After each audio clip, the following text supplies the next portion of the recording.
अगर आप 2024 या उसके बाद कभी भी वियतनाम जाने का प्लान कर रहे हैं, स्पेसिफिकली जनवरी या फरवरी मंथ में, तो ये वीडियो आपके लिए बहुत ज़्यादा ज़रूरी होने वाली है। क्योंकि जब हमने अपना वीज़ा अप्लाई किया था, मैंने और मेरी वाइफ ने, तो हमने एक ऐसी मिस्टेक की थी जिसकी वजह से हमें 15,000 रुपये तक लग गए थे हमारे वीज़ा के प्रोसेस में।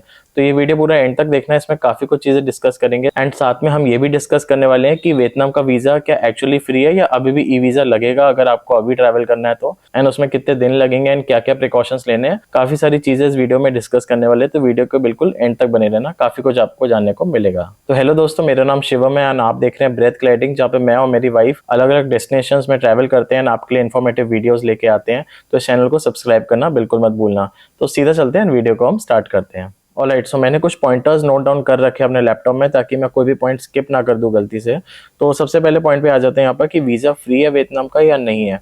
क्योंकि अभी रिसेंटली आपने देखा होगा इंस्टाग्राम पे, मीम पेजेस पे, इधर उधर काफी कंट्रीज अपना अपना वीजा फ्री कर रही हैं फॉर इंडियन टूरिस्ट, एंड उसमें थाईलैंड वगैरह का भी नाम था एंड वियतनाम का भी नाम बीच में आया था। 3 या 6 मंथ्स के लिए कोई भी ड्यूरेशन हो, वो जनरली फ्री कर रहे हैं ताकि टूरिज्म प्रमोट कर सके अपना। एंड इसमें क्या है, लोगों को कंफ्यूजन हो गया कि वियतनाम के लिए अभी वीजा फ्री है या नहीं है। सो एक्चुअल आंसर इज कि फ्री नहीं है, आपको ई वीजा अभी भी खरीदना पड़ेगा। एंड ई वीजा की कॉस्टिंग रहती है $25 for single entry, and multiple entry के आई थिंक $50 के आसपास, $50 के आसपास लगते हैं। तो ये इसकी फीस होती है डॉलर में, एंड इसका पोर्टल जो भी है उसका लिंक मैं आपको डिस्क्रिप्शन में दे दूंगा नीचे, एंड वहां से आप वीजा सक्सेसफुली अप्लाई कर सकते हैं। अब सेकंड पॉइंट पे आ जाते हैं कि वियतनाम के ई वीजा के लिए कब आपको अप्लाई करना चाहिए एग्जैक्टली। तो वियतनाम के वीजा के लिए आपको सिंपली क्या करना है, आपकी जो भी डेट ऑफ फ्लाइट है, जब भी आपके डिपार्चर है, उससे कम मैं रेकमेंड करूंगा 10 दिन पहले कर लो बुकिंग। क्योंकि इसमें क्या होता है, 5 to 7 वर्किंग डेज के अंदर ही आ जाता है।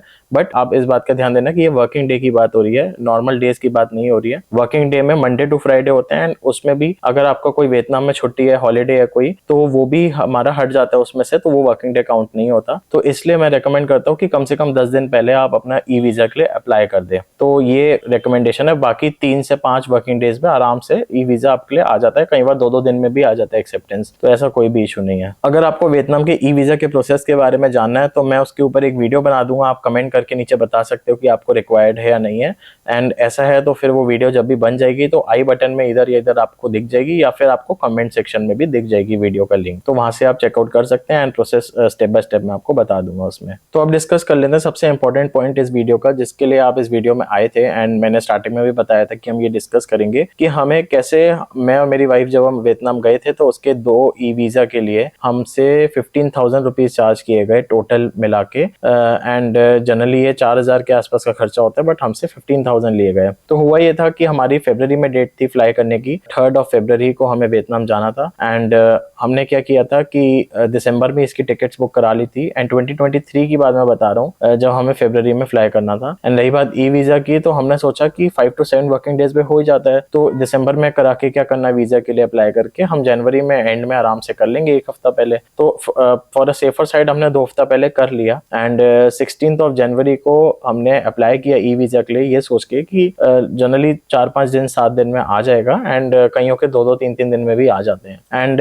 हमने 16 को करा जनवरी को ई वीजा के लिए फाइल। एंड हमारा 3 फरवरी को फ्लाइट की डेट थी। एंड हमने वेट किया, 1 हफ्ता निकल गया, 22nd 3rd आ गया, एंड समझ नहीं आ रहा था, वीजा अप्रूव नहीं हो रहा था, वो वेबसाइट पे इन प्रोग्रेस ही दिखा रहा था, फाइनली सबमिट नहीं दिखा रहा था। तो हम थोड़ा सा घबरा गए। हमने पता किया जब ऑनलाइन, तो हमें पता चला कि टेट हॉलीडेज नाम की एक चीज होती है, वियतनामीज में कल्चर होता है, टेट डे को मनाते हैं, बेसिकली एक इवेंट होता है। तो उसके लिए वो उनका पूरा वीक ऑफ रहता है, एंड पूरी कंट्री में एक तरीके से लॉकडाउन जैसा ही होता है, जब लोग एंजॉय कर रहे होते हैं बेसिकली, एंड कोई भी काम नहीं कर रहा होता। जैसे हमारे यहाँ दिवाली का वीक होता है एक तरीके से, जिसमें अक्टूबर या नवंबर कभी भी दिवाली हो सकती है, ऐसे ही यहाँ पर वियतनाम में जनवरी या फरवरी में किसी भी दिन कभी भी 1 हफ्ते के लिए छुट्टी हो सकती है। तो वो आपको गूगल पे आप जनरली सर्च करेंगे टेट हॉलीडेज के बारे में, तो आपको आराम से उसके बारे में मिल जाएगा, वियतनाम में कब छुट्टियां होती है उसकी। तो जब भी आप फ्लाई कर रहे हो वो डेट जरूर देख के जाओ, क्योंकि हमने क्या किया था, 16 जनवरी को अप्लाई किया था, 16 से ही टेट हॉलीडेज स्टार्ट हो गए थे। तो हमारी एप्लीकेशन एक तरीके से पेमेंट कट चुकी थी, सब कुछ हो गया था। एंड हम 22nd 3rd तक वेट करते रहे, कुछ भी अप्रूव नहीं हुआ। एंड उनके हॉलीडेज भी चल रहे थे उस टाइम पे। एंड उसके बाद जैसे हॉलीडेज खत्म हुए होंगे हमारा वीजा मेरे ख्याल से पीछे चला होगा, क्योंकि उनके ऑलरेडी वीजाज बहुत पेंडिंग होते हैं, बहुत ज्यादा ई वीजा की रिक्वेस्ट आती रहती है उनके पास। तो इस चक्कर में सबके ई वीजा उस टाइम पे डिले हुए थे, जो कि ये जनरली हर साल होता ही है। इस बार 2024 में टेट हॉलीडेज आ रहे हैं फरवरी में, तो इस चीज का ध्यान रखना। एंड हमारा ई वीजा अप्रूव नहीं हो रहा था एंड 25 6 यहाँ पर रिपब्लिक डे भी निकल गया था एंड हमारी 3rd को फ्लाइट भी थी। तो हमें समझ नहीं आ रहा था कि नॉन रिफंडेबल फ्लाइट है, हम इंटरनल फ्लाइट्स भी कर रखी थी जो कि नॉन रिफंडेबल थी। तो क्या करना होगा इस प्रोसेस में हमें समझ नहीं आ रहा था कि छोड़ दे या फिर क्या करे, क्योंकि हिम्मत बिल्कुल हार चुके थे उस टाइम पे। लास्ट के 3 दिन बचे थे मुझे याद है। सो 1 Feb को हमने, यानी कि 2 दिन फ्लाइट से पहले हमने डिसाइड किया कि एक बार एम्बेसी होके आते हैं कि क्या इशू है, क्यों हमारा वीजा अप्रूव नहीं हो रहा। सो हम 1 फरवरी को सुबह पहुंच गए एंड वहां पर हमने पता किया तो उनका उस समय ब्रेक चल रहा था एंड 1-2 घंटे का ब्रेक था। उसके बाद दोपहर हो गई, दोपहर में लंच वगैरह का ब्रेक अलग था। पहला वाला कोई और ब्रेक चल रहा था, मुझे नहीं पता, वियतनाम के टाइमिंग के अकॉर्डिंग काम करते हैं लोग वहां पे। तो हुआ ये था कि हमने वेट किया लंच टाइम तक एंड उसके बाद हमें बड़ी मुश्किल से मिलने को मौका मिला अंदर एम्बेसी में। एंड वहां पर हमने पता किया कि क्या इशू आ रहा है। तो उन्होंने हमारे को सीधा ऑप्शन दिया कि या तो वेट करो, या फिर दूसरा ऑप्शन सीधा ये दिया कि आप पुश करवा सकते हो अपने ई वीजा की रिक्वेस्ट को। तो हमने पूछा पुश कराने के कितने चार्जेस है, वो कह रहे हैं करीब करीब 2 जनों के 10,500 रुपए लगेंगे, जिसकी वो रिसीट वगैरह भी देते हैं नॉर्मली। तो उस टाइम पे कोई ऑप्शन नहीं था, हमारी फ्लाइट्स नॉन रिफंडेबल थी सारी। तो हमने सोचा कि चलो यही करा लेते हैं अब, जहां हमें 4,000 समथिंग अभी ई वीजा के अप्लाई करने में लगा है, 10,500 यानी कि 10,500 यहाँ पर भी लगाए थे। तो टोटल ऐसे 15,000 जो है वो हमने दिए थे। एंड 1 फरवरी को या फिर सेकेंड फरवरी को सुबह जाके अप्रूव हो गया था जब पुश किया। अप्रूव होने के बाद हमने उसी लास्ट डे पे हमने फॉरेन करेंसी वगैरह एक्सचेंज कराई, क्योंकि ये भी चीज़ इंपॉर्टेंट होती है एंड पेंडिंग चल रही थी, हम वीज़ा का वेट कर रहे थे बेसिकली। सो ये होने के बाद हमने सेकंड को रात तक, हमारी 8-9 बजे के आसपास तक हमने फॉरेन करेंसी फाइनली एक्सचेंज कराई है एंड रात को 12 बजे हम एयरपोर्ट पहुंचे, ताकि हम रात की 3rd को 3 बजे की सुबह की फ़्लाइट ले सके।